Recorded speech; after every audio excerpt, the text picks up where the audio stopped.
예, 우리 오늘 함께 본 말씀은 마태복음 10장 34절부터 39절까지의 말씀입니다. 마태복음 10장 34절부터 39절까지의 말씀입니다. 제 성경은 신약성경 16페이지인데요. 여러분 성경도 아마 그 근처일 것 같습니다. 마태복음 10장 34절부터 39절입니다. 저와 여러분이 한 절씩 교독하도록 하겠습니다. 찾으셨나요? 제가 한 절 읽고 여러분들이 한 절 읽도록 하겠습니다. 내가 세상에 화평을 주러 온 줄로 생각하지 말라. 화평이 아니요 검을 주러 왔노라. 내가 온 것은 사람이 그 아버지와 딸이 어머니와 며느리가 시어머니와 가라하게 할 바이니 사람의 원수가 자기 집안 식구리라. 아버지와 어머니를 나보다 더 사랑하는 자는 내가 사랑하지 아니하고 아들을 딸을 나보다 더 사랑하는 자도 내게 사랑하지 아니하며 또 자기 십자가를 지고 나를 따르지 않는 자도 내게 합당하지 아니하니라. 함께 있습니다. 자기 목숨을 얻는 자는 잃을 것이요 나를 위하여 자기 목숨을 잃는 자는 얻으리라. 아멘. 설교 들어가기 전에 잠깐 제가 다른 이야기를 하려고 합니다. 제가 작년 수요 예배 인도하면서 제가 농담으로 던졌던 질문인데요. 혹시 그때 참석하셔서 기억하시는 분이 계신지 모르겠습니다. 심각한 얘기 아니니까 그냥 이렇게 재미있게 한번 들어보셔도 좋죠. 질문입니다, 여러분. 설교를 못하는 설교자와 할아버지가 돌아가셔서 혼자 사시는 할머니 공통점이 있습니다. 설교를 못하는 설교자와 할아버지가 먼저 돌아가셔서 혼자 사시는 할머니의 공통점 혹시 무엇인지 아십니까? 슬프다. 정답은 영감이 없다는 겁니다. 통역하셨을 텐데 아마 힘드실 것 같은데 한국말로 영어의 인스피레이션하고 아내가 자신의 할아버지가 나이 든 아내가 자신 남편을 하는 말이 같은 소리입니다. 그래서 이렇게 듣고 계십니다. 영감이 없습니다. 설교를 준비하려면 여러분 뭐든지 많으시든지 많은 시간 동안에 준비를 하고 성경을 보고 정말 이 성경이 우리 가운데 뭘 말하고 있는지에 대해서 제 나름대로는 모든 목사님들이 나름대로는 연구하고 공부를 해야 합니다. 그리고 그것을 어떻게 교회 성도들에게 잘 전달을 할까 고민을 합니다. 수술 잘 풀릴 때도 있으면 참 좋은데 그렇지 못할 때가 더 많이 있습니다. 그럴 때만 답답한 마음을 가지고 이렇게 기도를 하지요. 물론 이렇게 일정한 시간을 이렇게 따로 떼어서 기도도 하지만은 더 많은 경우에는 그냥 이렇게 일상생활 속에서 계속 이번 주 설교를 이렇게 해야 되는데 어떻게 해야 되나 이렇게 계속 고민을 하면서 기도하면서 이렇게 중얼중얼거립니다. 그러면 많은 경우에 이렇게 번뜩 이렇게 떠오르는 생각들이 있습니다. 맞다 이렇게 전하면 참 좋겠구나 하는 생각들이 갑자기 떠오르는 그런 순간이 있습니다. 저 혼자 이제 그런 경우를 해석하기를 하나님이 나 참 불쌍히 여겨주셔서 나를 도와주시는구나 이렇게 생각을 합니다. 거창하게 말해서 바로 그 영감이 바로 그 영감입니다. 그런데 그 영감이 항상 이런 식으로만 떠오르는 것은 아닙니다. 언제는 이렇게 다른 사람과 이야기를 이렇게 하는 중에 대화 가운데서 나에게 주어지기도 하고 또 어떨 때는 이렇게 좋은 책을 읽으면서 이번 주 설교에 이 말이 좀 있으면 좋겠다라고 있을 때도 있습니다. 또 다를 때는 이렇게 아내와 함께 이번 주 설교가 이건데 어떻게 전해야지 잘 모르겠어 라고 이렇게 말을 하면서 혼자 정리가 되면서 이렇게 공감이 떠올 때도 있습니다. 또 다른 경우는 훌륭하신 목사님들이 계시죠. 그분들의 설교를 저도 듣죠. 저도 들으면서 그분들이 수고해서 준비해 주신 말씀을 들으면서 참 값없이 은혜 받으면서 제가 전할 설교에 그것을 이렇게 접목하기도 합니다. 이번 주 설교는 마지막 경우입니다. 마지막 경우. 아마 제 생각에는 거의 한 6년 전 설교 같은데 아직도 그 분이 하시는 설교의 큰 뼈대를 제가 기억하고 있었습니다. 그때 설교를 들으면서 언젠가 나도 가정에 대해서 설교를 하면은 저 뼈대를 가지고 저 이런 아웃라인을 가지고 내가 좀 사용해야겠다라고 생각을 했었는데 그래서 그때 그 기억을 가지고 지금 오늘 설교를 전하려고 합니다. 이렇게 말씀드렸다 여러분 오해하지 마십시오. 제가 오늘 복사하고 붙이겠어. 그래서 그건 아닙니다. 그거는 그냥 설교자의 양심이죠. 설교자의 양심입니다. 제가 나름대로는 설교 가운데 제 말이 아닌 것은 짧게라도 이건 다른 무슨 겁니다 라고 밝히려고 노력을 하고 있습니다. 아니 지금의 경우는 그냥 한 문장이나 한 구절이 아니라 전체 어떤 그런 설교 뼈대 아웃라인을 하기 때문에 제가 앞에서 이렇게 길게 말씀드렸습니다. 또 하나를 덧붙여서 말씀드리면은 오늘은 가정 또 교회에 대한 제목 보는 것처럼 가정과 교회에 대해서입니다. 가정에 대해서 설교하지만 혹시라도 이 가운데 가정에 대해서 혹시 좋지 않은 기억이 있으신 분이 계시거나 혹은 어떤 이유에서든지 말 못한 사정을 가지고 계신 분이 계신지 모르겠습니다. 불행인지 혹은 다행인지 제가 부사역자여서 여러분의 가정의 상황을 제가 다 알지를 못합니다.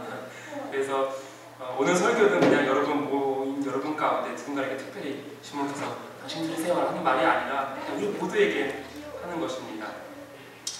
하지만 적어도 여러분, 교회는 희생 가운데 부름받은 하나님의 백성이지 않겠습니까?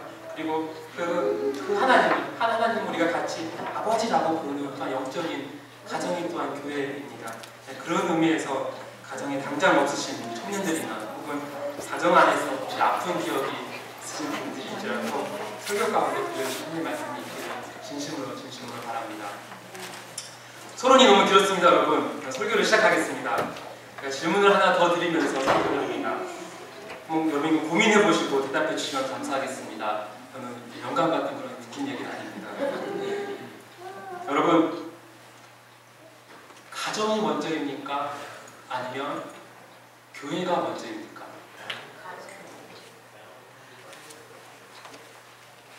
가정이 먼저입니까? 교회가 먼저입니까? 뭐가 더 중요합니까? 제가 좀 쉽게 대답할 수 있게 제가 예를 한번 들어보겠습니다. 제 딸 아라가 있습니다. 아라가 커서 유치원에 다니고 있다고 여러분 한번 가정을 해보는 겁니다. 그날이 여러분 보겠죠? 배워봅니다. 근데 어느 날 유치원에서 발표회가 있다고 합니다. 그래가지고 이 아라가 아빠한테 꼭 오라고 초청장까지 써서 아빠에게 줬습니다. 제가 꼭 가야지 하고 달력을 딱 폈는데 아이고 하필 그날 아주 중요한 교회 신방이 있는 겁니다. 그 자리에도 제가 꼭 가야 해서 우리 교우를 꼭 방문을 해야 합니다. 애석하게도 시간도 딱 같은 시간입니다. 둘 중 하나를 선택해야 됩니다. 그때 저는 어떻게 해야 할까요? 유치원을 가야 할까요? 아니면 신방을 가야 할까요? 가정이 먼저입니까? 아니면 교회가 먼저입니까? 각자의 여러분께서 떠오르는 답들이 있으실 텐데 솔직히 현실에서 여러분 이런 경우는 아예 없다고 말은 못하지만은 그렇다고 그리 많지는 쉽지 않습니다. 그렇겠죠? 웬만한 사람이고도 사역자라면은 미리 알아서 두 개의 약속을 잘 이렇게 오거나이즈를 하고 잘 관리를 해서 겹치게 하지 않을 것입니다. 그럼에도 불구하고 여러분 한번 생각해 보십시오. 가정이 먼저입니까? 아니면 교회가 먼저입니까? 주저되십니까, 여러분? 여러분,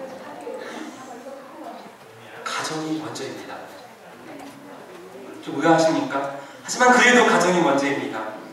신방도 중요하고 선교도 중요하고 교회 일을 잘 감당해서 하나님의 사역을 하는 것도 중요하지만 무엇보다 중요한 것은 가정입니다. 왜 가정이 중요합니까? 왜 가정이 교회보다 더 중요합니까? 그 이유를 성경이 우리에게 명확히 보여주고 있습니다. 하나님께서 천지를 창조하시면서 우리 인간에게 주신 것은 한 남자와 한 여자, 성이 다른 이 두 인격체가 만나서 이루는 가정이었지 교회가 아니었습니다. 창세기를 읽으신 분들, 우리 청년들은 창세기를 다 읽었을 텐데 다 아실 것입니다. 하나님께서 선택하신 이는 한 개인인 아브라함이었습니다. 그리고 그를 통해서 퍼져나가는 이삭과 야곱과 요셉이 이루는 가정이었지 교회가 아니었습니다. 물론 그 가정 자체를 교회로 보는 사람들도 있습니다. 하지만 그것을 인정한다 할지라도 그것은 어떤 그런 신학적인 그런 복잡한 개념이지 그것은 가능하지 실제적으로는 그들은 혈연으로 묶어진 가족 공동체였습니다. 구체적인 어떤 그런 교회 개념은 이스라엘 민족이 이집트를 탈출해서 이루는 그런 광야교회에서나 광야교회에 가서나 찾을 수 있습니다. 가정은 교회보다, 국가보다, 민족보다, 사회보다 먼저입니다. 신약성경에서도 구약만이 아니라 신약성경에서도 우리는 그 이유를 찾을 수가 있습니다. 우리 함께 좀 찾았으면 좋겠는데요. 디모데전서 3장을 함께 보면 좋겠습니다. 거기에 보면은 바울이 디모데에게 목회를 어떻게 할지를 가르치면서 감독과 집사, 지금 시대로 말하면은 목사와 집사를 어떤 사람을 세워야 하는지 그 기준을 말해주는 대목이 나옵니다. 함께 좀 찾았으면 좋겠습니다. 앞에 없거든요. 여러분 가진 성경으로 함께 찾았으면 좋겠습니다. 디모데전서 3장 2절부터 6절입니다. 디모데전서 3장 2절부터 6절. 앞에 나오지 않습니다. 여러분 다시 성경에 있다면 꼭 찾았으면 좋겠습니다. 디모데전서 3장 2절부터 6절입니다. 2절부터 6절. 제가 이번에 읽어드리도록 하겠습니다. 천천히, 혹시 안 찾으신 분들은 천천히 한번 들어보십시오. 이것을 지금 바울이 디모데에게 교회의 감독과 집사를 세우기 위해서는 이러이러한 사람을 세워야 한다라고 그 지금 기준을 말하고 있는 것입니다. 그러므로 감독은 책망할 것이 없으며 한 아내의 남편이 되며 절제하며 신중하며 단정하며 나그네를 대접하며 가르치기를 잘하며 술을 즐기지 아니하며 구타하지 아니하며 오직 관용하며 다투지 아니하며 돈을 사랑하지 아니하며 4절입니다. 자기 집을 잘 다스려 자녀들로 모든 공손함으로 복종하게 하는 자라야 할지며 5절 사람이 자기 집을 다스릴 줄 알지 못하면 어찌 하나님의 교회를 돌보리요 새로 입교하자도 말지니 교만한 데서 마귀를 정죄하는 그 정죄에 빠질까 하니요. 그러면 저를 보십시오. 그래서 말하는 감독은 우리 시대로 말하면 목사입니다. 앞에서 말씀드린 것처럼 목사입니다. 그런데 특이한 것은 현대 시대가 생각하는 그런 목회자와 지금 디모데 전서에 말하는 성경이 말하는 그 기준에는 뭔가 큰 차이가 있습니다. 우리가 생각하는 목사님은 어떤 분이십니까? 우리가 생각하는 훌륭한 목사님은 성경을 잘 연구하고 설교를 잘 하시고 말씀에 능력이 있고 유머가 있으면 더 좋고 규모가 큰 교회를 많은 사람들이 모이는 소위 말하는 그런 부흥된 교회를 해야 훌륭하고 좋은 목사님 그렇게 해야 더 유명해집니다. 하지만 성경에는 그런 기술적인 것에는 그렇게 큰 비중을 두지가 않습니다. 한번 가보시죠 여러분. 여기서 언급하고 있는 것은 한 구절입니다. 가르치기를 잘하며 라는 이 한 구절뿐입니다. 중요하지 않다는 것은 아닙니다. 하지만 성경은 오히려 그 한 사람의 내면적이고 윤리적인 그런 성품에 더 많은 분량을 썼습니다. 한마디로 그 사람이 얼마나 도덕적인가, 얼마나 그 사람이 윤리적인가, 바로 그것을 보라는 것입니다. 그 중에서 여러분 제일 많이 언급된 것, 유일하게 반복되는 것이 있습니다. 무엇입니까? 그 사람이 가정에서 어떻게 하느냐는 것입니다. 2절에서 말하죠. 2절. 그는 한 아내의 남편이 되어야 한다라고 말합니다.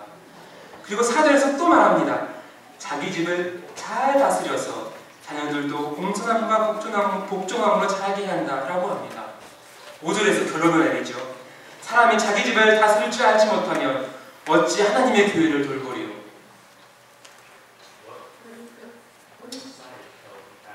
네, 여기 앞에서 제가 여러분 앞에 설교한다고 서 있지만은 이 구절은 여기 서 있는 제가 제일 무겁게 드려야 하는 그런 말씀인 줄 압니다. 누가 혹시 제가 이 말씀 떳떳합니까? 당신은? 라고 부르면은 저 역시 대답할 자신이 없습니다. 솔직히 말씀드리면 결혼 전에는 제가 꽤 잘 자랐습니다. 그런데 조금만 바쁘고 이렇게 신경 쓰일 일이 생기면은 제일 먼저 제일 가까운 사람 아내에게 좀 날카롭게 굽니다. 이번 주 제가 참 많이 바빴습니다.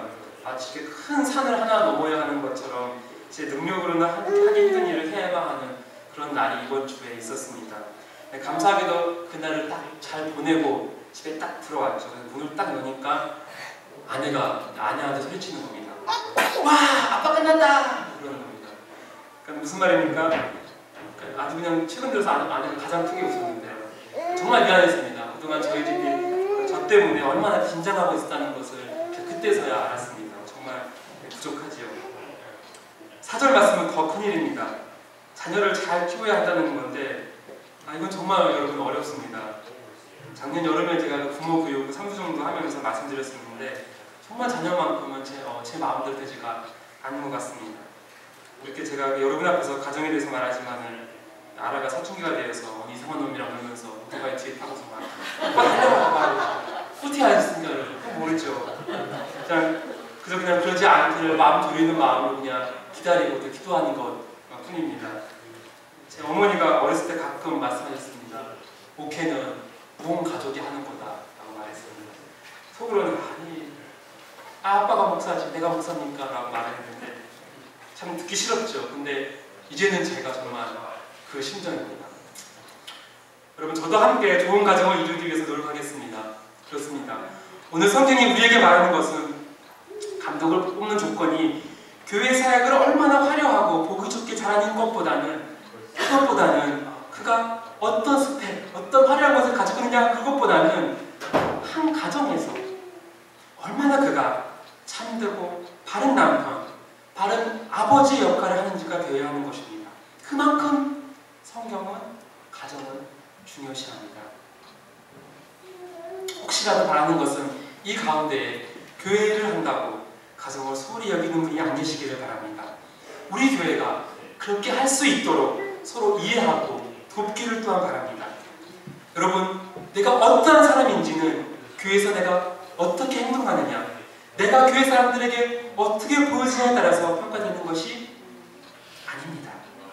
여러분의 그 영성이 교회에서 내가 어떤 역할을 하고 있느냐, 내가 지금 어떤 봉사를 하고 있느냐, 내가 얼마나 찬송을 잘 부르느냐, 내가 얼마나 기도를 잘하고 내가 지금 무슨 사역을 하고 있느냐에 따라서 결정되는 것 역시 아닙니다. 여러분이 어떠한 사람인지는 오늘 아침 여러분이 예배당에 오기 전에 내 아내에게, 내 남편에게, 우리 자녀에게 내가 무슨 말을 하였고 그들을 내가 어떻게 대했는지에 따라서 결정되는 것입니다. 내 진짜 모습은 내가 생각하는 나도 아니고 내 친구나 동료들이 평가해주는 나도 아니고 나와 가장 가까이에서 살을 부딪히며 살고 있는 내 가족이 가장 잘 알고 있습니다. 바로 그것이 내 자신의 모습입니다. 여러분, 이제 제가 다시 한번 묻습니다. 가정이 우선입니까? 교회가 우선입니까? 가정이 먼저입니까? 교회가 먼저입니까? 이제 가정이라고 확실히 대답하실 수 있으시겠습니까? 죄송합니다. 교회가 우선입니다. 가정이 먼저가 아닌 교회가 먼저입니다. 무슨 말장난 하냐고요? 아닙니다. 하나님께서 태초에 창조하신 그 모습 그대로의 가정, 하나님이 원래 계획하셨던 그 가정으로 회복되기 위해서는 교회가 반드시 필요합니다. 교회를 통해 각 개인이 예수님을 만나고 그분을 우리 삶의 구주와 주인으로 받아들여서 우리 모두가 하나님의 자녀로 회복되는 그 역사가 일어날 때에만이 우리 가정이 참된 회복이 이루어질 수 있습니다. 그렇기 때문에 교회가 먼저입니다. 여러분, 오늘 읽은 본문 말씀 마태복음의 말씀입니다. 해석하기 참 어렵습니다. 일단 듣기도 거북스럽습니다. 예수님께서 이 땅에 태어나셨을 때 여러분 아시듯이 누가복음에서 말하죠. 지극히 높은 곳에서는 하나님께 영광이요 땅에서는 하나님이 기뻐하시는 사람들 중에 평화로다 라고 말합니다. 한마디로 누가복음 본문에서는 예수님께서 이 땅에 오시는 것을 땅에서는 하나님이 기뻐하시는 사람들 중에 평화로다 말하면서 예수님 우리에게 평화의 왕으로 소개를 합니다. 그런데 그 평화의 왕이라고 하신 그 예수님에 의해서 지금 아주 쌀벌한 말들이 쏟아지고 있습니다. 34절에서 이렇게 말을 하죠. 마태복음 34절에서 이렇게 말합니다. 네가 세상에 화평을 줄로 온 줄 생각하느냐? 화평이 아니라 칼을 주려고 한다. 무시무시하죠. 그런데 그 칼이 향하는 곳이 어디입니까? 35절에서 말합니다. 아버지와 아들, 딸과 엄마, 며느리와 시어머니라고 말을 합니다. 그러면서 36절에서는 아주 예수님은 명확하게 결론을 내리십니다. 사람의 원수가 자기 집안 식구가 될 것이다. 여기까지 보면은 기독교를 믿었다가는 정말 이게 큰일 날 것 같습니다. 예수님을 믿었다가는 이거 집안이 풍비박산나고 이거 자녀가 아비 어미도 없는 아주 그런 꼴로 될 것 같습니다. 한마디로 예수님 믿었으면 온 가정 다 해체되고 다 파괴될 것 같습니다. 실제로 이 말씀 오해에서 많은 기독교인들이 자신의 그 사랑하는 가족을 사랑하지 않고 원수처럼 여기는 것을 합리화하기도 합니다. 그렇지 않습니다, 여러분? 예수님께서 가정을 소홀히 하라고 하시는 말씀일까요? 아닙니다. 마태복음 8장 14절 이후에 보면은 예수님이 누구를 고치냐면은 베드로의 장모를 고칩니다. 베드로의 장모가 열병이 걸려서 그를 고쳐주는 일이 있습니다. 예수님이 가정이 중요하지 않은데 어떻게 장모님까지 고치겠습니까? 우리가 이 말씀을 바로 보기 위해서는 우리가 물어야 하는 두 가지 질문이 있습니다. 두 가지 질문입니다. 첫 번째는 본문에 나오는 왜 이들이 이렇게 서로 원수처럼 갈라져 있는가 합니다. 왜 이들이 이렇게 원수가 되었는가? 두 번째 질문은 과연 가족 중에서 누가 누구를 원수로 대하는가입니다. 누가 누구를 원수로 대하는가? 첫 번째 질문. 여러분, 왜 이들이 이렇게 서로 갈라지게 되었습니까? 그 이유가 무엇입니까? 네, 그 이유는 37절에 나와 있습니다. 아버지나 어머니를 나보다 더 사랑하는 자는 내게 합당하지 아니하고 아들이나 딸을 나보다 더 사랑하는 자도 내게 합당하지 아니하며. 한마디로 예수님 때문에 그렇습니다. 예수님 때문에 그렇습니다. 예수님이 바로 원인이십니다. 두 번째는 누가 그들을 원수처럼 대합니까? 이 질문에 답하기 위해서는 우리가 오늘 읽은 본문의 문맥 전체를 함께 보아야 합니다. 10장의 처음 내용은 무슨 내용이냐면 이 내용입니다. 예수님께서 먼저 12제자를 부르시고 이들을 세상에 파송하는 그런 장면이 나옵니다. 그러면서 내가 천국 복음을 전파할 때 내가 이렇게 해야 된다라고 구체적인 지침들을 하나하나씩 말씀하십니다. 그러다가 중반에 와서는 너희가 그렇게 천국 복음을 전파할 때에 분명히 세상 사람들이 너희를 미워할 것이다 라고 말을 합니다. 하지만 그 어려움을 끝까지 너희가 참고 견디면 구원을 얻으리라 라고 용기를 주십니다. 그러다가 우리 10장 21절부터 22절을 한번 읽어봅시다. 10장 21절부터 22절은 이렇게 되어 있습니다. 제가 읽도록 하겠습니다. 장차 형제가 형제를, 아버지가 자식을 죽는 데에 내주며 자식들이 부모를 대적하여 죽게 하리라. 또 너희가 내 이름으로 말미암아 모든 사람에게 미움을 받을 것이나 끝까지 견디는 자는 구원을 얻으리라. 여기서도 보면은 이들이 이렇게 미움을 받고 형제가 형제, 아버지가 자식, 자식이 부모를 대적하고 심지어 죽는 데까지 내어준다라고 말합니다. 그 이유 역시 바로 예수님이십니다. 그런데 여기서 보여지는 그런 핍박의 어떤 그런 방향은 어디입니까? 예수님을 믿은 사람이 믿지 않는 가족 구성원에게 하는 것이 아니라 예수님을 믿지 않는 가족이 예수님을 믿는 식구를 핍박하는 것입니다. 그럼 무슨 말인지 아시겠습니까? 본문인 34절과 39절도 마찬가지입니다. 믿는 가족이 믿지 않는 가족을 미워하거나 원수처럼 대한다라는 말이 아닙니다. 그렇게 해서는 안 됩니다. 때때로 그런 감정이 있을 수 있지요. 연약한 인간으로서 어쩔 수 없는 것이겠지만 그러한 감정은 결코 지속되어서는 안 됩니다. 본문은 믿지 않는 가족이 믿는 가족을 그렇게 대하는 것입니다. 한마디로 지금의 상황은 어떤 것입니까? 이것입니다. 믿지 않는 가정이 있었습니다. 그런데 그 믿지 않던 가정에 처음 예수님의 복음이 들어갔습니다. 바로 그것으로 말미암아서 일어날 수 있는 아픔과 혼란, 마치 서로가 원수처럼 되는 그런 갈등을 이 말씀에서 예고해 주고 있는 것입니다. 37절부터 이어지는 내용은 그런 혼란과 아픔과 갈등을 잘 견디지 못하고 너희가 예수님을 향한 그런 믿음을 만약에 저버린다면 그 사람은 예수님께 합당하지 않다라고 말을 합니다. 우리가 아무리 아버지와 어머니가 아들과 딸이 귀하다 할지라도 예수님보다는 덜 귀해야 한다는 말입니다. 예수님께서 우리 삶의 최우선순위에 두어야 한다라고 성경 우리 가운데 오늘 말하고 있는 것입니다. 내가 지금 예수님을 믿고 따르기로 했는데 내 아버지가 그것을 반대합니다. 내 어머니가 그것을 싫어합니다. 그렇더라도 믿음을 포기하지 말라고 하는 것입니다. 가정의 평안을 지키기 위해서 너의 믿음을 결코 포기하지 말라. 이것이 이 말씀의 핵심입니다. 오히려 그것은 참된 해결 방법이 아닙니다. 잠시 어려움이 있을 수 있지만 또 그것이 내가 생각하는 것보다 더 길어질 수 있고 그래서 더 고통스러울 수 있지만 그럼에도 참된 평화를 위해서는 진정한 해결책은 가족 모두가 믿음의 자리로 들어오는 것입니다. 그래서 그 일이 진정 일어날 때까지 먼저 믿는 자들이 기도하고 때로는 박해와 멸시도 당하고 끝까지 참고 선행으로써 그 진리를 드러내도록 우리가 힘써라 라고 말하는 것입니다. 이것이 오늘 본문 말씀의 다른 해석입니다. 여러분 이것이 쉽습니까? 정말 어렵습니다. 정말 어렵습니다. 가족 안에서 내 믿음을 지킨다는 것, 믿지 않는 가정 안에서 내 믿음을 지킨다는 것이 정말 힘이 듭니다. 얼마나 어려운지, 그것이 얼마나 어려운지 우리가 십자가를 지고 걸어가는 것처럼 그렇게 고통스러운 일입니다. 그래서 38절에서도 바로 이러한 노력을 이렇게 표현합니다. 또 자기 십자가를 지고 나를 따르지 않는 자도 되게 합당하지 아니하니라. 십자가를 지고 따르는 고통입니다.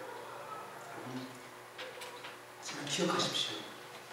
바로 그곳에 생명이 있습니다. 혹시 이 가운데서 그렇게 어려운 상황에 처한 분이 계십니까? 하나님의 위로가 임하기를 간절히 바랍니다. 또한 하늘에서 구원 내리는 그런 담대함이 있기를 또한 소원합니다. 태초에 하나님께서는 가정을 창조하셨습니다. 하지만 그 가정 이전에는 하나님이 계십니다. 하나님이 가정보다 우선입니다. 가정을 지으신 이가 바로 하나님이시기 때문에 아담이 하나님이 아닌 하와를 자기 삶의 우선순위로 두었을 때 바로 선악과를 먹는 죄악을 저질렀습니다. 우리 모두가 알지 않습니까? 하나님 우리 삶의 모든 기초가 되어야 하듯이 하나님이 우리 모든 삶의 기초가 되어야 하듯이 동일하게 가정생활 역시 하나님께서 기초가 되어야 합니다. 그렇기에 이 시대에 끼어진 많은 가정이 회복되기 위해서는 온 가족 구성원이 하나님 앞으로 돌아와야 합니다. 하나님의 관계가 바로 세워질 때에야 바로 그때 비로소 가정이 세워질 수 있기 때문입니다. 잠시 제 이야기를 하려고 합니다. 더 정확히는 제 아버지 이야기를 드리려고 합니다. 제 어머니 같은 경우에는 제가 알기로는 제가 4대째 기독교 집안입니다. 그러니까 저희 어머니, 저희 할머니셨죠. 그러니까 제 외할머니셨는데 저희 외할머니는 나이 드셔서 시력을 상처하셨습니다. 그래서 어린 저를 못 보셨습니다. 직접 보지 못하셨는데 기억나는 것은 저희 할머니는 항상 갈 때마다 이렇게 기독교 방송을 항상 틀어놓고 계시면서 항상 찬송을 따라 부르셨습니다. 그래서 그런지 지금 돌아가셨는데요. 그래서 그런지 제 어머니가 10남매이십니다. 다들 5인데 그러십니다. 더 우아할 말씀드리면 저희 첫 번째 이모, 큰 이모 사위죠. 사위가 자기 그 아내, 그러니까 저희 큰 이모의 미역을 사면서 그 장모님 거를 같이 샀습니다. 무슨 말씀인지 아시겠죠? 아니 이제 그런데 지금은 10남매가 모두 훌륭하게 정말 믿음 생활을 하고 계십니다. 근데 하지만 반대로 저희 아버지는 저희 가정 중에서 제 가족 중에서 혼자 처음 믿으셨습니다. 가족만이 아니라 신족 중에서도 거의 처음이셨습니다. 그러니까 그 시대에 정말 고생하셨겠습니까? 어렸을 때 그냥 친구 따라 쭈루쭈루 따라한 것 때문에 지금까지 결국 그분께서 목회자의 길까지 이끄셨는데요. 예상하셨듯이 참 많은 어려움이 있었던 것 같습니다. 본디 성품이 이렇게 되게 여리신 분이라서 약하지가 못한 분이십니다. 그러니까 그 아버지의 그 가족 중에서도 누구도 인정해주지 않고 또 도움 없이 지금까지 오셨습니다. 아버지는 6남매십니다. 위로 아들넷, 저희 아버지가 셋째, 4명 있고 또 고모가 밑으로 2분 계시는데요. 제 기억으로는 예수님을 믿어서 이렇게 막 육체적으로 핍박을 당하고 어려움이 있었는지는 잘 모르겠습니다. 근데 가난한 목회자에 뭐 안에 세상적으로 내세울 게 없으셨겠죠. 그러니까 이제 명절 모임 때만 가면은 항상 보이지 않게 무시를 당하셨습니다. 저도 참 기억합니다. 무시당했다기보다는 아예 이렇게 어울리지를 못하셨죠. 왜냐면은 다들 담배 피고 술 먹고 마트 치고 그러시는데 거기 그 자리에 저희 아버지가 낄 자리는 없었습니다. 그러니까 저희 어머니는 또 어떻게 하셨습니까? 그 십자리가. 명절만 되면 두 분이 이렇게 힘들어 하십니다. 기도 하시고. 또 이상한 거는 영천만은 꾸역꾸역 또 가십니다. 가셔야죠. 어떻게 하시겠습니까? 안 가실 수가 없겠죠. 그런 세월을 참 길게 보냈던 것 같습니다. 참 죄송한 말이지만 저한테도 참 이렇게 지긋지긋한 시간들이 참 많이 있었습니다. 그러다가 몇 년 전이었습니다. 결혼을 하고 몇 년 전이었는데 제가 경주이십니다. 경주이시. 성집장 경주이시인데 오늘 종친 모임이 있다고 아버지가 가져가시는 겁니다. 경주이시가 종친 모임이 있어서 가져가는 건데 어렸을 때 저도 한번 갔던 기억이 있었거든요. 갔는데 어른들 술만 한번 마시는 거죠. 그러니까 시끌벅적하고 이렇게 별로 유쾌하지 않는 시간이었습니다. 그러니까는 제가 아빠한테 안 간다고 막 이렇게 다 컸는데 안 간다고 그랬습니다. 그래서 아버지 끝까지 가자고 하니까는 결국 제가 따라 나섰습니다. 깜짝 놀랐어요. 깜짝 놀랐어요. 세상에 그 자리에 술이 없는 거예요. 그 자리가 주지 않거든요. 그 이유는 술 마시는 사람보다 안 마시는 사람이 더 많아졌습니다.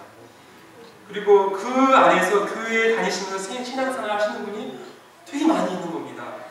분위기가 되게 무리익어갖고 저한테 아저씨뻘 되는 분이 색소폰을 부를 수 있다고 하시면서 앞으로 나오시는 거예요. 불러드리겠다 하면서 색소폰을 부르는데 찬송가를 하는 겁니다. 네, 저를 가까이 색소폰을 연주를 하시는 거예요. 그래서 막 짧게 간증도 하십니다. 정말 그 모임이 그런 분위기가 아니었어요. 정말 그 막 연기 자극하고 막 아시나요 여러분? 그 시골에 그 예수 믿지 않으신 분들이 시골에서 벌리는 그 분위기 정말 그랬거든요. 근데 그 30년 정도가 지나고 예수님을 믿는 그 신앙 끝까지 지키는 한 사람이 진짜 그 보이지 않게 하나님께서 역사해 주셔서 이곳저곳에서 정말 신기하게 놀랍게도 하나님께서 역사해 주셨던 것입니다. 여러분 혹시 이 가운데 가정에서 홀로 이 예수님을 믿는 가운데 어려움이 겪으신 분이 있으시다면 끝까지 그 믿음을 지키시기를 간절히 다시 한번 바랍니다. 자 여러분 다시 묻습니다. 여러분 교회가 먼저입니까? 가정이 먼저입니까? 뭐라고 대답하실지 모르겠죠. 그럼 맞습니다. 그게 정답입니다. 여러분 아빠가 좋습니까? 엄마가 좋습니까? 그것은 질문이 틀렸죠. 그 질문이 틀린 겁니다. 엄마 아빠가 둘 다 좋은 것처럼 교회와 가정 둘 다 중요합니다. 교회와 가정은 함께 가야만 합니다. 우리가 이번 예배당에 모여서 함께 예배드리면서 받은 은혜가 있다면 그 은혜는 반드시 가정에서 실현되어야 합니다. 또 그렇게 실현된 가정의 회복은 다시 교회를 통해서 하나님을 위해서 쓰여져야 합니다. 그리고 교회 안에서 우리가 교회 안에서 더 큰 가정 하나님은 우리가 아버지라고 함께 부르는 더 크고 귀한 영적인 가정을 바로 이곳에서 우리가 함께 이루어가야 합니다. 여러분 태초에 가정이 있었습니다. 그렇습니다. 하나님께서 만들어주신 그 아름다운 가정은 죄로 인하여서 무참히 깨지고 말았습니다. 그 죄로 인한 깨어짐은 아직까지도 그 힘을 얻고 있습니다. 여러분 이 시대에 얼마나 깨어진 가정, 무너진 가정들이 얼마나 많은지 모르겠습니다. 그 회복은 예수 그리스도로부터 시작되어야 합니다. 각 개개인의 삶에 예수님을 자기 삶의 구주와 주인으로 영접하는 그 놀라운 회복의 역사가 일어나서 이제는 그것이 다시 가정 안에서 실현되어서 교회를 통해 그 믿음이 다시 굳건히 세워져 나가야 합니다. 교회와 가정은 둘 중 어느 하나가 아니라 함께 가야 합니다. 제가 아는 목사님께서 홈페이지에 5월인 그런 가정의 달을 맞이해서 이런 글을 올리셨습니다. 한번 들어보시면 좋겠습니다. 화재로 인해 순식간에 불타버린 집을 바라보면서 가족들이 눈물을 흘리고 있었다. 모든 것을 잃어버린 느낌이었다. 그러나 남편은 아내의 손을 꼭 잡고 또 한 손에는 귀여운 자녀를 안고서 이렇게 말했다. 여보, 집은 불타 없어졌지만 우리 가정만은 파괴되지 않았어. 가정은 집이 아니다. 하우스가 아니다. 건물이 아니다. 오늘날 우리 주변에 넓고 멋진 집을 가지고 있으면서도 그 속에 가정들이 파괴된 가정이 얼마나 많은가. 가정을 가정되게 하는 것은 진정 가족 간의 사랑과 신뢰, 헌신과 유대감이 아닐까. 그것을 읽고 제가 이런 생각이 들었습니다. 아, 가정 대신에 교회를 넣어도 좋겠다. 제가 읽어드려 볼까요? 교회는 예배당이 아니다. 건물이 아니다. 오늘 우리 주변에 넓고 멋진 예배당을 가지고 있으면서도 그 속에 교회됨이 파괴된 교회가 얼마나 많은가. 교회를 교회되게 하는 것은 진정 성도 간의 사랑과 신뢰 그리고 헌신과 유대감이 아닐까. 여러분, 우리 이 일을 위해 함께 해봅시다. 가정의 회복과 교회의 회복은 바로 내 자신이 하나님 앞에 바로 서는 그런 참된 영적인 회복을 통해서 일어납니다. 바로 그것이 시작점입니다.